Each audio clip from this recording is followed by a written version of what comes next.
2 years, if you looked at 2 years of growth and 2 years of equity return.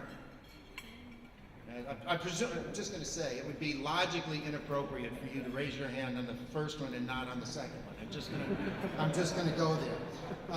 Well, the reality is that that's not the case, and this shows from the scattergram. You don't have to necessarily look at it closely. That's not the point, but that's the scattergram of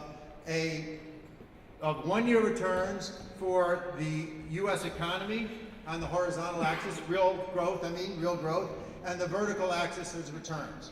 The correlation over that period of time is de minimisly different from zero.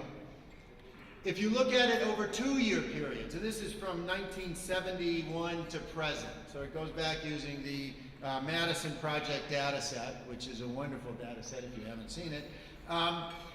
If you look at non-overlapping 2 year periods, same thing, zero. 3 years of growth and simultaneous 3 years equity returns. Correlation, zero. 4 year correlation, zero. 5 year correlation, zero. So you kind of wonder why every macro investor tries to come in and hawk the wares of their economic forecasts and tries to get you to invest. You should always realize that those are investment banks and they make their money on transaction fees, not you being right. So, not that I'm cynical or anything. So that's 1 year, but you really have to go out beyond 5 years. And in fact, you have to go way out to very, very long periods of time.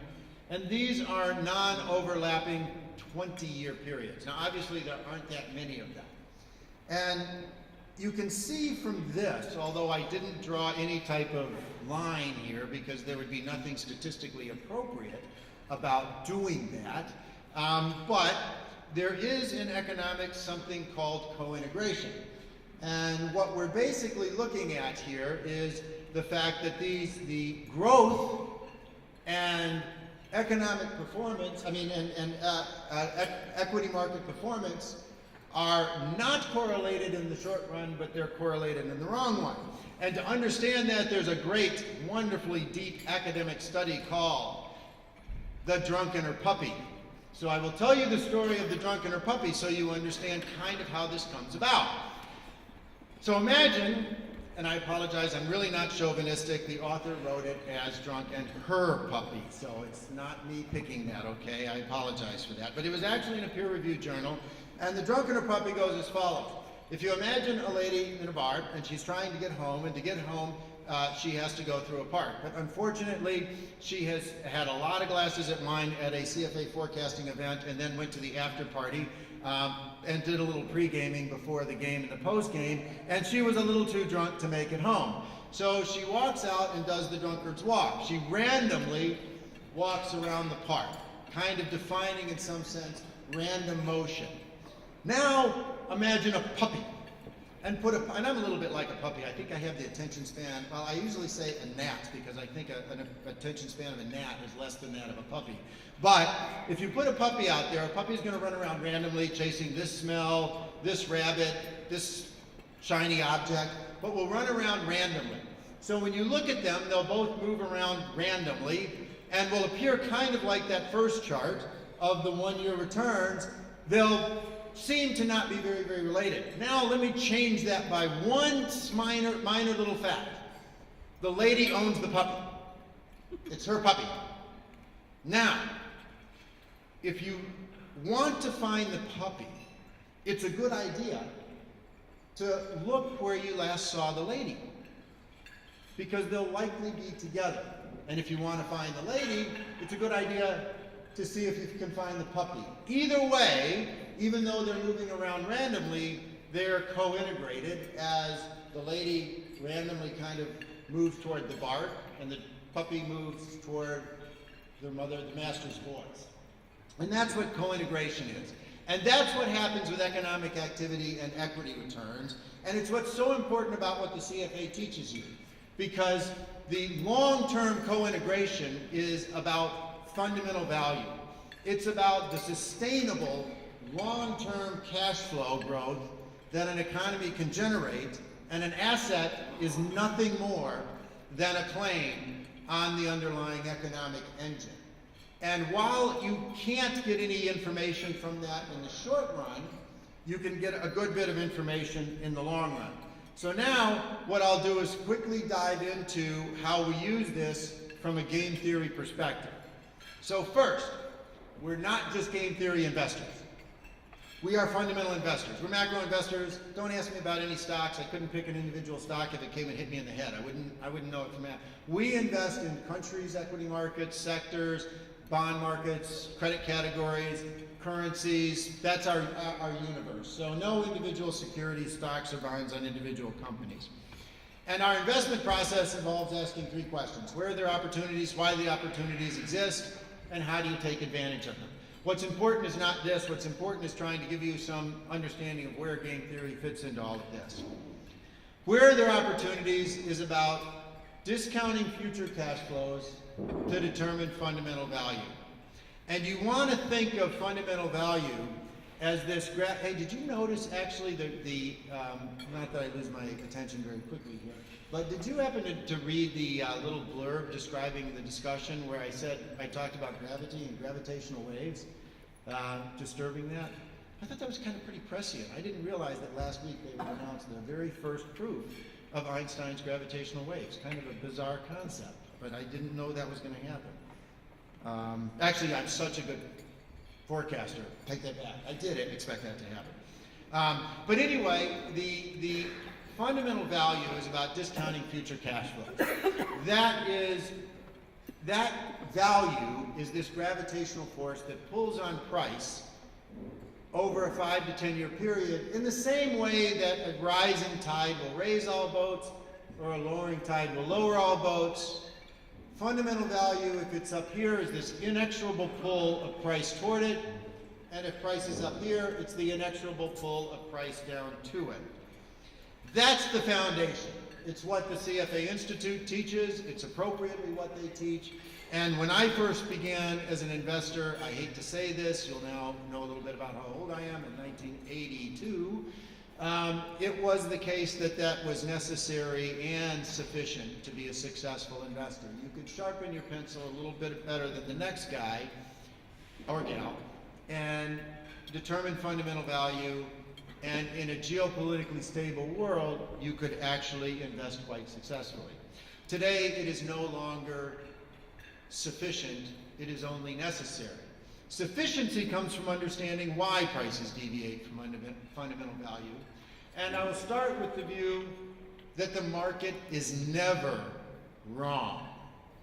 The market is never wrong. Hubris of thinking the market is wrong is the first way to lose all your money. But the market is never wrong. The question is, why is price equilibrating supply and demand at something different from fundamental value? And we have a number of tools in our toolbox, tools that are appropriate for certain things. You use a hammer to hammer a nail, not a screwdriver. A screwdriver does not do a good job hammering a nail. Similarly, if you need to screw a screw in, a hammer is not very useful for it. So you want to have tools that apply to certain situations. And we have, in our toolbox, primarily 3 deductive tools and 1 inductive tool that we use. The 3 deductive tools are game theory analysis, to navigate geopolitical developments, macro-thematic determination to understand large waves that can sometimes really jostle or in fact topple the boats that are being raised or lowered by the tide, an analysis of conventional wisdom in terms of what the marginal investor is thinking. Those are the 3 deductive tools. The 1 inductive tool is actually Fourier analysis to understand whether or not we are in a fragile environment with capital markets.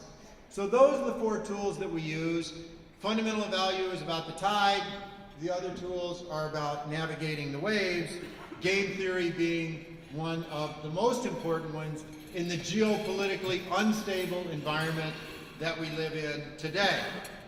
So with that, this is just a view, pure fundamental analysis of what happens, what's the annualized return over 8 years if price converges on fundamental value. Remember I said price converges over about a 5 to 10 year period.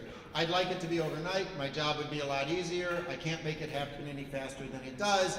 It's a 5 to 10 year period.